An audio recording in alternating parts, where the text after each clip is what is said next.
He burned his house down himself, not in anger, not in madness. He stood in front of it, watched the roof take the flame, and felt, for the first time in years, something close to peace. Most men wait for the fire to find them. They sit inside a life that stopped fitting them years ago. Too small, too borrowed, built from other people's expectations and their own earliest fears.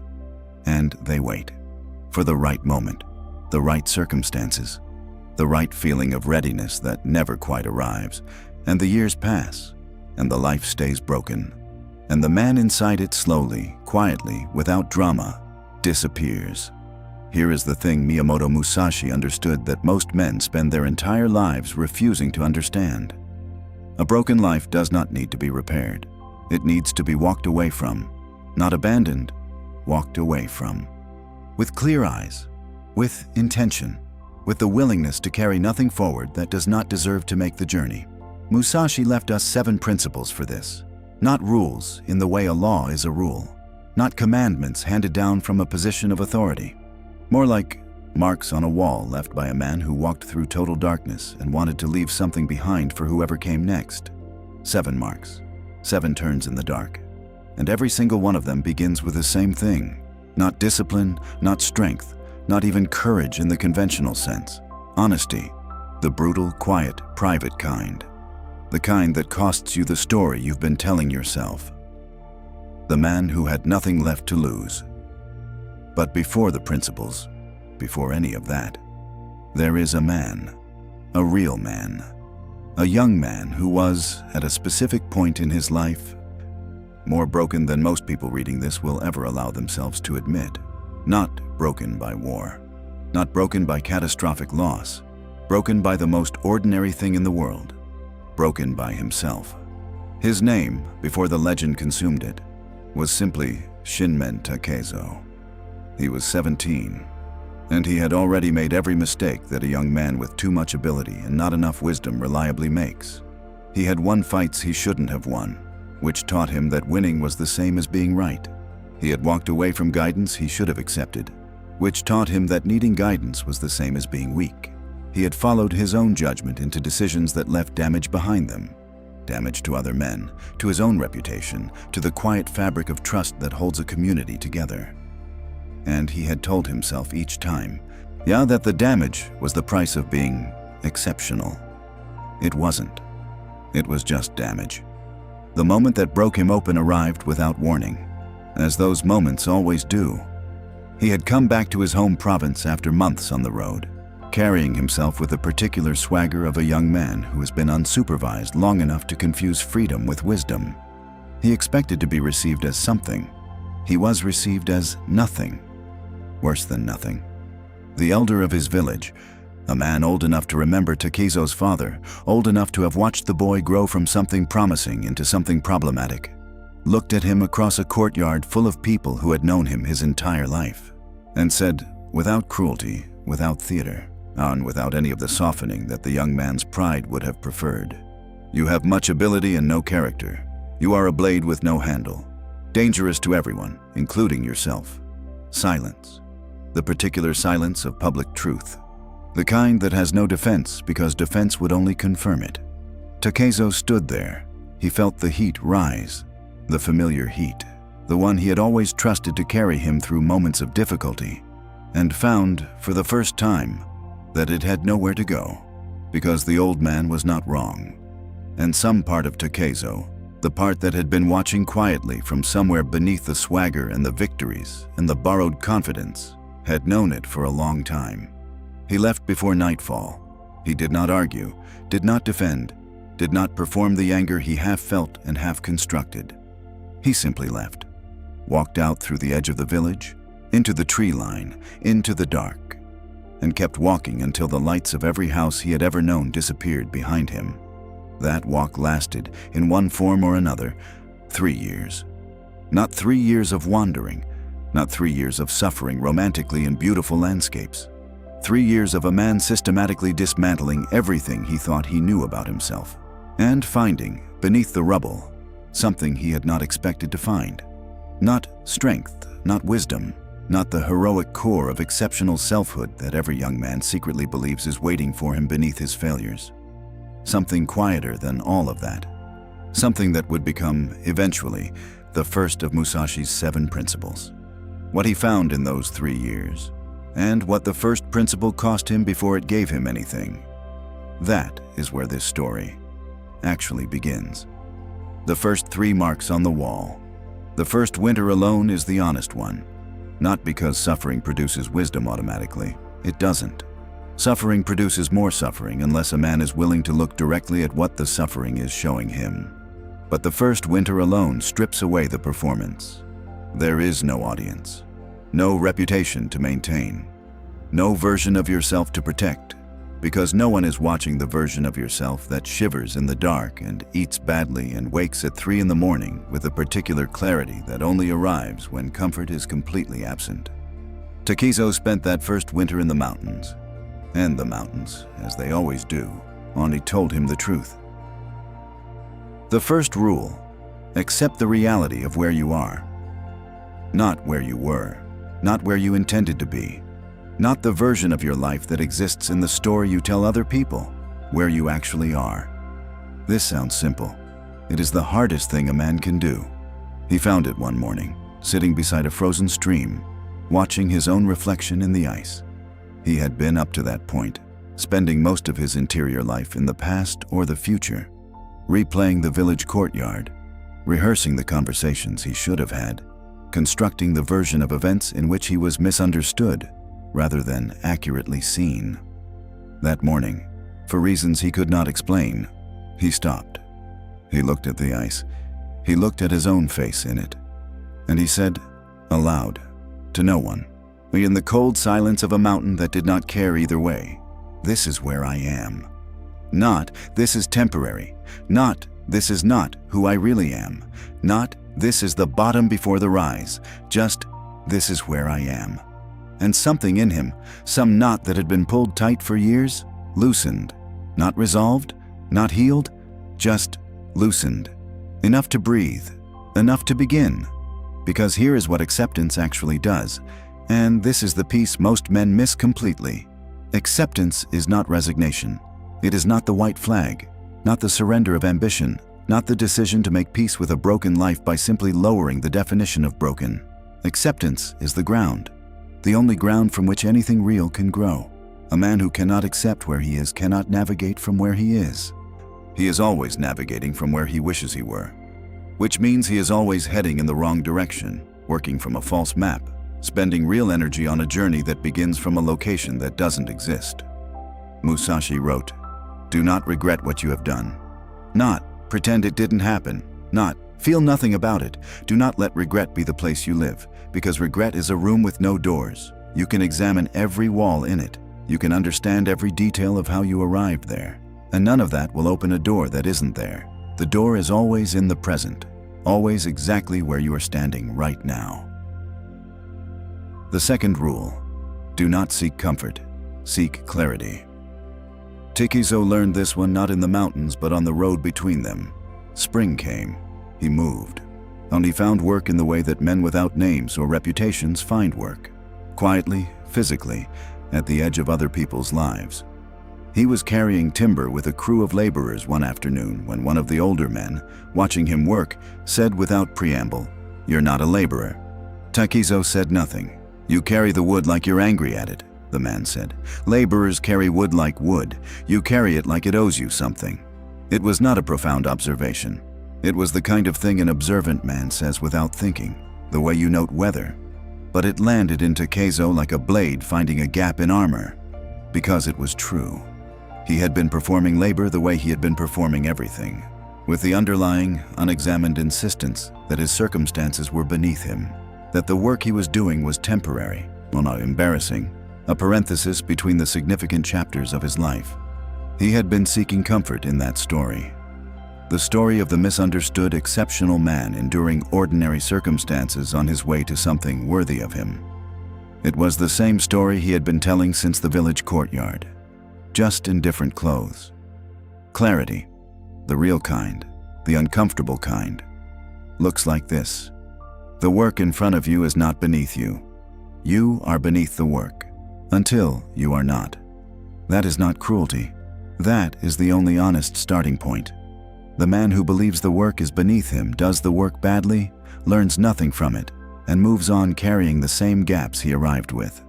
The man who accepts that the work is exactly where he needs to be, that there is something in this specific task, this specific difficulty, and this specific ordinary unglamorous moment that he does not yet know how to do correctly. That man learns something. That man moves. Takezo put down the timber. He picked it up differently, not with performance, not with humility performed for the benefit of the older man watching, just differently, honestly, with the full attention of someone who had decided, quietly and without announcement, that he was going to do this particular thing as well as it could be done. The older man watched him for a moment, said nothing, went back to work. That was enough. It is always enough. The witness to the change does not need to be anyone other than you. The third rule: become the student of everything and the master of your assumptions. This one arrived through a humiliation of a different kind. There was a monk Takezo encountered in a mountain temple, a small man, ancient, who repaired wooden figures with tools so fine they seemed too delicate for human hands. Takezo, who had been practicing his sword forms alone for months, watched the monk work and felt the old superiority rising. He fixes wood. I train for combat.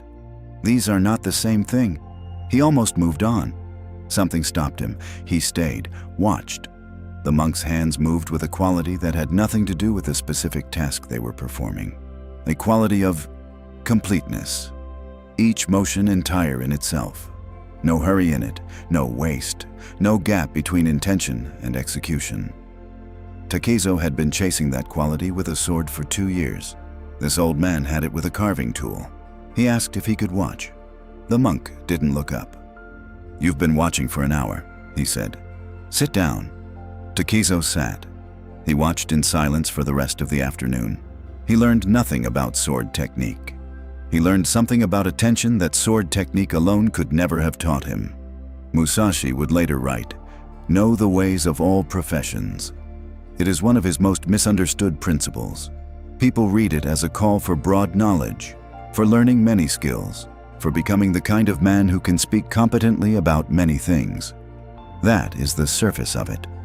The inside is this: every craft, done at the highest level, contains the same truth. The carpenter and the swordsman and the monk with his carving tools are all pointing at the same thing from different directions. And the man who studies only his own craft, inside his own tradition, surrounded by people who share his assumptions, he will master the shape of the thing without ever touching the essence of it. The essence lives in the overlap, in the uncomfortable recognition that the old monk's hands know something your sword hand doesn't, in the willingness to sit down, shut up, and watch someone do something that has nothing to do with you, and find yourself in it anyway. The fourth rule: do not waste what remains by mourning what is gone. Dohan introduced this one without calling it anything. He introduced it through a question he asked on the second day of walking, in the flat tone of a man making ordinary conversation. "What did you lose?" Takezo said, "What?" "You carry it. Whatever it is, I can see it in the way you walk." Like a man with something heavy strapped to his back that he has stopped noticing is there. Takezo was quiet for a long time. Then he told Dohan about the village, the elder, the courtyard full of people he had known his entire life, watching him be accurately, publicly, undeniably reduced. He told it without self-pity. He had burned most of that out in the mountains, but with the particular flatness of a man who has told himself the story so many times it has worn smooth. Dohan listened without interrupting. When Takezo finished, the monk said, "How long ago?" 3 years. "And how many times a day do you return to it?" Takezo opened his mouth, closed it. He had no answer because the honest answer was constantly. Not in the obvious way, not in the way of a man who sits in his grief and nurses it deliberately. He had moved. He had worked. He had trained. He had, by any external measure, gotten on with it. But the village courtyard had been running in the background of every day for 3 years, like a fire that has gone underground. Invisible at the surface, consuming everything beneath it. Every hard moment on the road, he had measured against it. Every small victory, He had offered back to the ghost of the elder who had dismissed him. He had not left the village. He had been carrying it. Dohan said nothing for a while. They walked. Then, the past is a country you can visit but cannot live in. The man who tries to live there spends his present life as a ghost. He stepped over a root in the path without looking down. What happened to you was real. What it cost you was real. But the version of you that was humiliated in that courtyard, that version no longer exists. You have walked too far and changed too much for him to still be you. He paused. You are mourning a man who is already gone. And in doing so, you are preventing the man who is here from going anywhere. This is one of the most quietly devastating traps available to a man who has genuinely suffered. Not the trap of weakness, not the trap of self-pity in its obvious form, the trap of loyalty to the wound, the unconscious belief that to stop mourning the loss is to betray it, that to fully release the past, to walk forward without the weight of it, is somehow to say it didn't matter. It did matter. It always matters.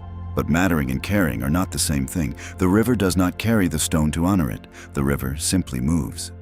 If you feel this, if somewhere beneath the forward motion of your life there is a courtyard you return to, a moment of failure or humiliation or loss that runs in the background of everything, this is not weakness. This is the fourth rule, waiting to be understood. Not forgotten, not suppressed, released. Set down by the road the way you set down a stone you have been carrying so long you forgot it was a stone and started thinking it was part of your hand. The fifth rule, sharpen yourself through friction, not comfort. This one Takezo did not receive gently. He received it on a cold morning, 3 days further down the road, when Dohan said without warning, "Show me what you know." Takezo understood he meant the sword. He went through his forms, the ones he had been practicing alone in the mountains for 2 years, refined and repeated until they felt carved into him. He moved well. He knew he moved well. Dohan watched in silence. When it was finished, the monk said, "You are excellent at performing for no one. I have had no opponents," Takezo said, an edge in it. "Yes," said Dohan, "I can see that." The criticism was not about technique. It was about something beneath technique. Practicing alone, in the clean silence of your own standards, against the comfortable resistance of forms you have already mastered, produces a particular kind of skill, polished, precise, deeply grooved into the body, and completely untested by the one thing that real skill requires: surprise. The moment when what is actually happening refuses to cooperate with what you practiced for. When the opponent does something the form didn't prepare you for. When the road becomes something other than the road you trained on. Friction. Real, uncomfortable, resistant friction. The kind that cannot be scheduled, cannot be controlled, cannot be polished into something aesthetic, is the only forge that produces the real thing. Musashi understood this not as philosophy, but as survival. He sought out the hardest opponents he could find, not because he was reckless, but because he understood something about the nature of growth that the comfortable version of practice never reveals. You do not know what you actually know until it is tested by something that doesn't care what you know. The man who trains only in comfort builds a skill that lives only in comfort. And life is not comfortable. Life is the man in the road who doesn't move. Life is the elder in the courtyard who tells you the truth. And life is the opponent who does something your form never prepared for. And the question is not whether the friction will come. It will come. The question is whether you have been seeking it, deliberately, voluntarily, with the clear-eyed understanding that the thing that challenges you most completely is also the thing that builds you most completely, or waiting for it to find you while you practice in the clean silence of your own standards. Here is where the trap lives between the fourth and fifth rules. Because a man who has released the past, who has set down the stone, walked forward, freed himself from the underground fire of old humiliation, sometimes overcorrects. He becomes so committed to forward motion, to the fifth rule, to the relentless seeking of friction and growth and sharpening, that he never stops. That stillness begins to feel like stagnation. That rest begins to feel like weakness. That the man who is always being sharpened never asks the question that the sharpening is supposed to serve. What am I being sharpened for? Takezo fell into this. After the conversation with Dohan, After absorbing the criticism about practicing for no one, he went the other direction entirely. He sought friction constantly. He challenged harder men. He put himself in uncomfortable situations with a deliberateness that looked, from the outside, like discipline and courage, and was, from the inside, something closer to avoidance. Avoidance of the one thing harder than any opponent: stillness. Not the stillness of the frozen mountain where the first rule arrived, the deep stillness, the one that asks not where are you, but what are you becoming, and is it what you actually choose? Dohan saw it. Of course he did. He said nothing for several days. Then one evening, beside a fire that had burned down to deep orange coals, he said, "You are running toward difficulty the way other men run away from it. The direction is different. The running is the same." Takezo stared at the coals. "Then what am I supposed to do?" Dohan was quiet for a long moment. "Stop," he said. "Not forever, just long enough to ask why you are moving." The sixth rule: do not explain yourself to those who have already decided. He learned this one not from a monk, not from a scholar, not from anyone who intended to teach him anything. He learned it from a room full of men who had known his name before they knew his face. He had been traveling for nearly 4 years when he passed through a province where his reputation, the old one, the damaging one, the one built from recklessness and the particular wreckage of a young man with no handle, had arrived before him. Men looked at him with the closed expression of people who have already completed their assessment. He felt the familiar pull, the need to explain, to correct, to offer the 4 years of mountains and timber yards and frozen streams and monks in roads as evidence for the defense. "I have changed. I am not what you think. Let me show you who I am now." He said none of it, not from pride, not from coldness, from something he had learned, slowly, through 4 years of stripping away every performance, about where real energy should go. Here is the truth about explanation. Explanation, when offered to a closed mind, does not open the mind. It confirms the story the closed mind already holds, because the very act of defending yourself implies there is something requiring defense.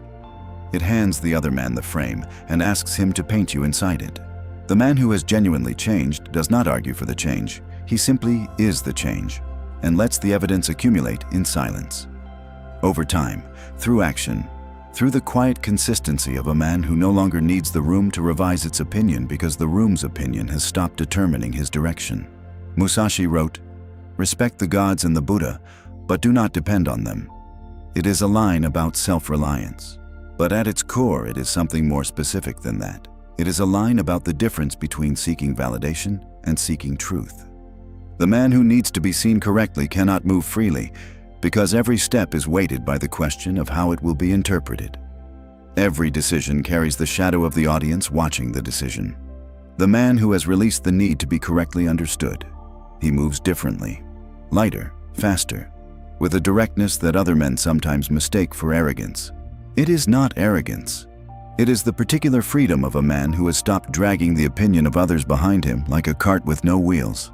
Takezo passed through that province without explaining himself. He was looked at sideways. He was spoken about in the low tone people use when the subject might be in earshot.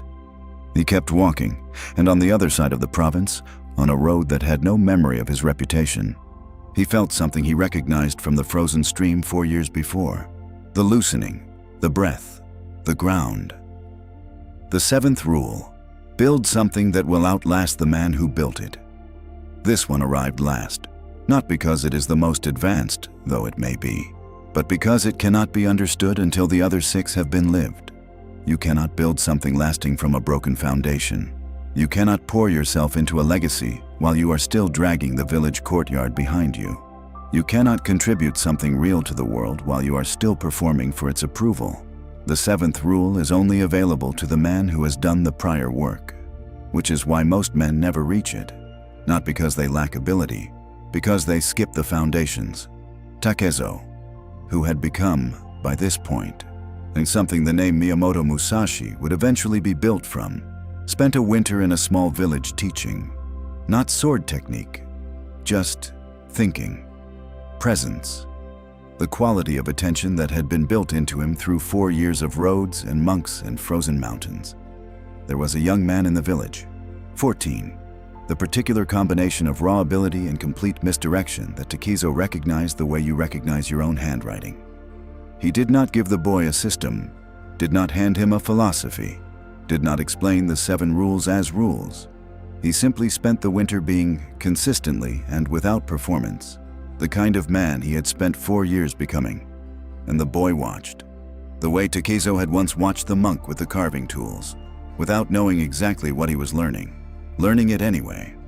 On the last day before the road called Takizo forward again, the boy asked him, "How do I become something?" Takizo looked at him for a long moment.